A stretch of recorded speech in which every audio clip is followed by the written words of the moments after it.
Hi students.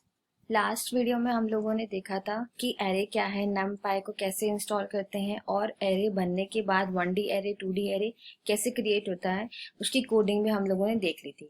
साथ के साथ हमने यही देखा कि एरे की इंडेक्सिंग कैसे होती है। आपके पास जो स्लाइड शेयर मैंने की है इसमें आप देख सकते हैं ये एरे की इंडेक्सिंग दी है। इसमें हम वेरिएबल जो थे 0 से 9 तक देते हैं और इनकी जो एड्रेसिंग होती है यानी कि उनको बैठने की जगह जो हम उसको स्पेस ऑक्यूपाई करवाते हैं वो 0 से स्टार्टिंग करते हैं और टिल एंड तक जितने भी आपके एलिमेंट्स होते हैं एरे में वो शो करते हैं। तो लास्ट क्लास में हमने इंडेक्सिंग एरे होता क्या है, 1D एरे 2D एरे हम लोग सब कर चुके हैं। अब हम देखते हैं कि एनाटॉमी ऑफ एरे क्या है, मतलब इस एरे को बनाने के लिए हमारे पास एनाटॉमी क्या होती है और इसमें हमारे पास कौन कौन से एट्रीब्यूट्स होते हैं जो हम इसको यूज कर सकते हैं। फर्स्ट है हमारे पास एरे, फर्स्ट में हमारे पास है एक्सेस। एक्सेस का मतलब है, अगर आप लोग यहाँ डायग्राम देखें, आप लोगों को अगर डायग्राम दिख रहा है तो इसमें आप देख सकते हैं एक जगह पर लिखा हुआ है axis 1 axis 0। That's mean axis 1 is a horizontal way and axis 0 is a vertical. समझ में आया? वर्टिकल मतलब एक्सेस जो है हमारा एक्सेस 0 ऐसे दिखा रहा है और एक्सेस 1 जो है हमारा हॉरिजॉन्टल ऐसे शो कर रहा है।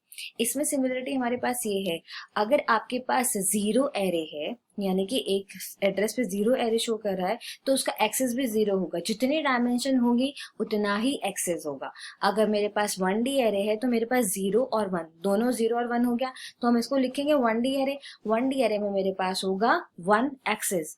और अगर मेरे पास 0 1 2 लिखती हूँ मैं, जो कि आपके पास ये डायग्राम बना हुआ है, इसमें मेरे पास एक्सेस कितना होगा 2। यानी कि आप ये मान सकते हैं कि जितना डायमेंशन आप लिखोगे उतना ही आपका एक्सेस होगा। ठीक है, आप लोगों को दिखाई दे रहा होगा, in for 2D array there are the 2 axes, vertical axis and horizontal axis. आप लोगों को मैंने एक्सप्लेन कर दिया है।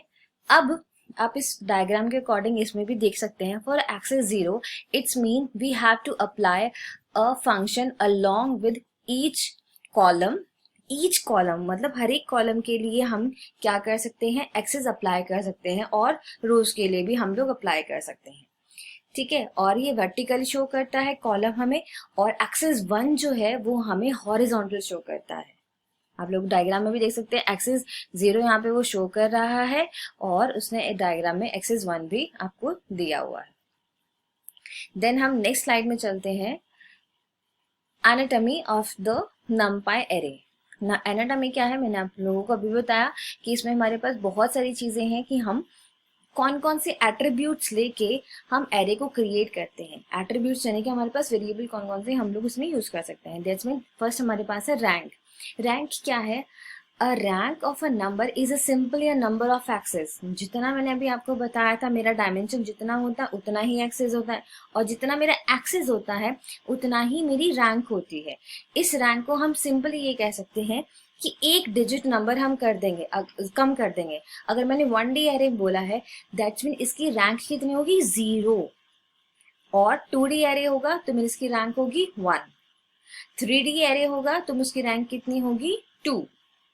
ठीक है, अब इसमें यहाँ देखिए, a 2 dimension array is something a kind of a matrix, इस rank is 2 and 3 dimension is rank is 3। जितना भी एक्सेस है उतना ही आपका क्या हो जाएगा, रैंक डिफाइन कर जाएगी। ठीक है, नेक्स्ट हम लोगों के पास है कौन कौन सा एट्रीब्यूट्स हमारे पास जो एनाटॉमी के लिए हमें स्टडी करना था। सेकंड आता है शेप, थर्ड है साइज, फोर्थ है डेटा टाइप। इन सब के लिए हमारे पास प्रोग्रामिंग है।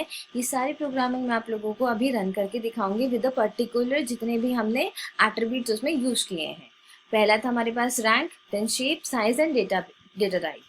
शेप क्या है, हम स्पेसिफाई कर देते हैं उसकी लेंथ। किसी भी एरे की हम जब लेंथ स्पेसिफाई कर देते हैं तो हम उसको बोलते हैं शेप। अगर मैंने एरे में उतने एलिमेंट्स लिखे हैं, 2D एरे में मैंने 4 एलिमेंट्स एक्सप्लेन किए हैं, तो उनके क्या लिखूंगी 1 और 2, यानी कि 2 एरे है मेरे पास तो मैं लिखूंगी 2 कॉमा, और 4 एलिमेंट्स दिए हैं तो साइड में मैं लिखूंगी 4। दैट्स मीन ये क्या है कि इसकी शेप आ गई है। ठीक है, साइज में क्या है कि size of array is a simple total number of the elements, जितने नंबर ऑफ एलिमेंट्स हैं उतना ही उसका साइज है, चाहे उसके अंदर मैं 10 लिखूं, 12 लिखूं या फिर 3 ही लिखूं, तो मुझे मुझे क्या दिखाएगा, उसका साइज दिखाएगा, उस एरे का साइज दिखाएगा। और मल्टीपल टुगेदर हम एक साथ कई एरे, मैंने आप लोगों को कल करके दिखाया था, मैं एक ही वेरिएबल में बहुत सारे एरेज को एक साथ डिस्प्ले करवा सकती हूँ with the help of a comma. Data type का मतलब ये है कि वो इंट टाइप में है और या फिर फ्लोट टाइप में है। इसमें हमारे पास डिफॉल्ट ही रहता है इंट टाइप, और डिफॉल्ट में रहता है int 32, int 64। इसके पास सिर्फ 2 ही डेटा टाइप्स हैं और हमें इससे आगे बढ़ने की वैसे इसमें ज़रूरत नहीं है, तो हम इन दोनों को डेटा टाइप्स को हम लोग यूज़ कर सकते हैं। जब मैं आपको साथ ही साथ अभी कोडिंग करके दिखाऊंगी तो आपको सिंपली ये चीज़ें समझ में आ जाएंगी। तो मैं अभी अपनी पाइथन की शेल ओपन करती हूँ।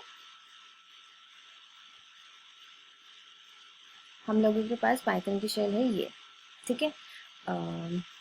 प्रेजेंटेशन को बीच बीच में आप लोगों को मैं दिखा दूंगी कि क्या हमें कैसे करना है। देन ये मेरे पाइथन की शेल है और इस पे आएगा मेरा आउटपुट। हमें साथ के साथ हमें आउटपुट भी देखना है, तो हम दोनों स्क्रीन को एक साथ ही रखते हैं। सेव करने के बाद इसका आउटपुट मुझे शो हो जाएगा। ये वाला प्रोग्राम मैं कर देती हूँ रिमूव, डन। अब हम लोग देखते हैं कि हमने एरे कैसे बनाया था और एरे को करने के बाद हमारे पास क्या क्या चीज़ें हैं।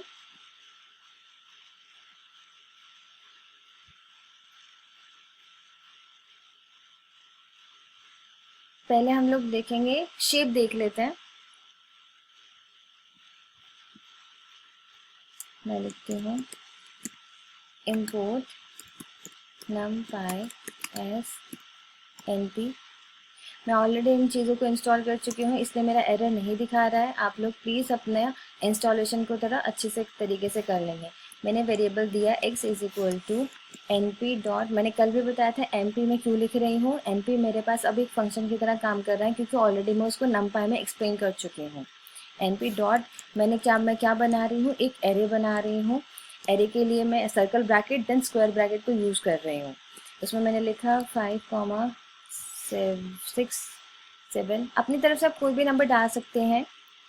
8, देन मैंने एक एरे कंप्लीट किया, स्क्वायर ब्रैकेट क्लोज कर दिया with the help of comma. Next array में स्टार्ट करती हूँ 8,9,7, सेकेंड भी मैंने कंप्लीट किया। बस याद ये रखना है आपको, जितने एलिमेंट्स आप एक एरे में डिफाइन कर रहे हैं बाकी सभी में आप उतना ही डिफाइन करेंगे। हम इसमें शेप देख रहे हैं, शेप में अगर आप लोगों को, मुझे पता है कन्फ्यूजन हो सकता है। 9, 7, अपनी तरफ से आप 3-3 का काउंट करके लेके चलेंगे या फिर जितना भी आप एलिमेंट देना चाहते हैं। दैट्स इट, मैंने ये कंप्लीट किया और मैंने ये क्लोज कर दिया। अब मैं क्या करवाना चाहती हूँ, मैं चाहती हूँ कि मेरी कमांड प्रिंट करे किस चीज़ को, एक्स को। एक्स डॉट, इसमें मैं क्या लिखूँगी, शेप। शेप लिखा। अब मुझे क्या करना है, इसको रन करना है, तो रन के लिए मैं यहाँ जाऊँगी, रन मॉड्यूल। ओके, थोड़ा टाइम ले रहा है। आप देख सकते हैं नीचे उसने क्या लिया है, 4,3। 4 इसने क्यों लिया है, यहाँ पे देखिए, ये मेरे पास, मैं 5, 7, 8, ये एक हो गया है। 8 के बाद 8, 9, 7 ये दूसरा, उसके बाद 8, 9, 7 अगेन ये third array.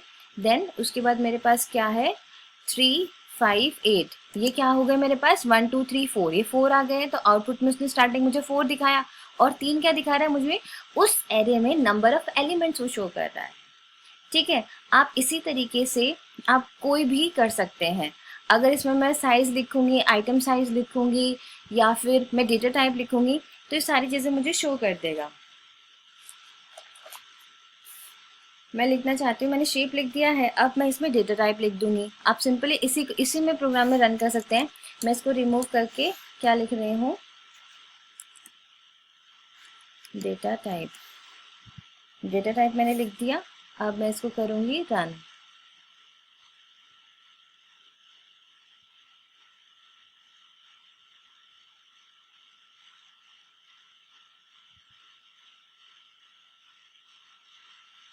has no attribute data type। Okay मेरा एट्रीब्यूट मैंने गलत लिखा है, पूरा कंप्लीट डेटा टाइप नहीं आएगा, इसमें ओनली आएगा डी टाइप। रन किया अगेन। ओके आप लोगों को दिखाई दे रहा है इसमें क्या लिखा हुआ है? int64 आया है इसका आउटपुट। क्यों आया है मैंने आप लोगों को बताया था, डिफॉल्ट में ये क्या लेगा। अगर मैं आप लोगों को दोनों चीज़ें दिखाती हूँ, अगर मैंने यहाँ पर 1 2 3 4 4 एरे लिए हैं, अगर इसकी जगह मैं 2 एरे कर देती हूँ तो ये मेरा क्या दिखाएगा int32, और वेरिएबल एलिमेंट्स इसके पास में कितने कितने हैं, 3 हैं। मोर देन 3 में वो हमेशा दिखाएगा int64। बाय डिफॉल्ट इसके पास 2 ही है, int32 एंड int64। अगर मैं आप लोगों को यहाँ से दिखाती हूँ कि मैं एक एरे रिमूव, 2 एरे मैं यहाँ से रिमूव कर देती हूँ, यहाँ से मैंने 2 एरे रिमूव कर दी। अब इस डेटा टाइप को मैं करवाती हूँ रन।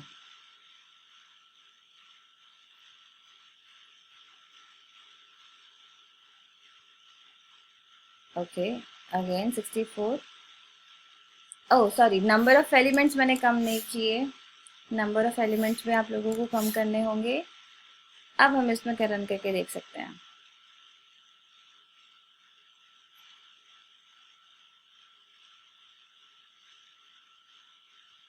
टू डी एरे है,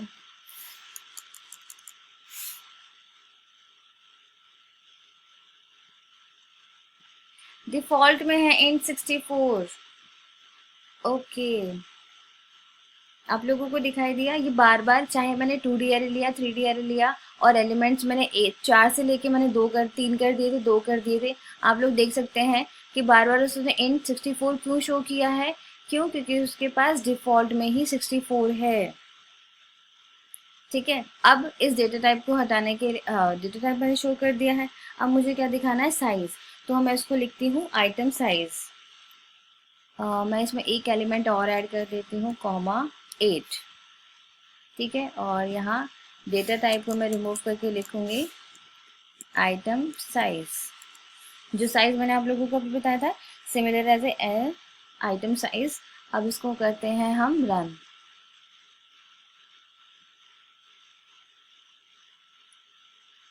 रन में आपको दिखाई देगा उसने लिख दिया है साइज 8। साइज 8 क्यों लिखा है? क्योंकि आइटम साइज हमेशा 8 बिट की, हर एक एलिमेंट 4 बिट की जगह कैरी करता है। मतलब वो जितना भी स्पेस ऑक्यूपाई करता है उस स्पेस को हम काउंट मेजर करते हैं 4 बाइट्स में, और इन 4 बाइट्स को हम कैलकुलेट कर सकते हैं अपने इंट के और 64, इन सब के अकॉर्डिंग हम इन लोगों को कैलकुलेट कर सकते हैं। आप इसमें देख सकते हैं, इसमें ज़्यादा से ज़्यादा अगर आप एलिमेंट भी डाल दें और एरे भी डाल देंगे तो इसका साइज धीरे धीरे बढ़ता रहेगा। देन अब हम लोग करते हैं कि हम लोगों ने लिस्ट को प्रेफर क्यों नहीं किया, हमने numpy को प्रेफर किया एज एन कोडिंग प्रोग्राम में। क्यों? क्योंकि हमें इसमें साइंटिफिक कैलकुलेशन हमारे लिए इजी हो जाती है, और हमारे पास कुछ सिमिलैरिटी है लिस्ट के साथ और कुछ डिसिमिलैरिटीज हैं। वो सिमिलैरिटीज एंड डिसिमिलैरिटीज हम लोग नेक्स्ट क्लास में करेंगे। आज हमने एट्रीब्यूट्स देखे हैं, उसके डेटा टाइप की एनाटॉमी देखी है। नेक्स्ट वीडियो में मैं आप लोगों को उसकी सिमिलैरिटीज एंड डिसिमिलैरिटीज दोनों एक्सप्लेन करूंगी। देन हम लोगों के पास क्या क्या मेन फंक्शंस हैं जिससे कि हम numpy को और इम्प्रूवमेंट तरीके से यूज कर सकते हैं, ये बाकी सब हम करेंगे नेक्स्ट क्लास में।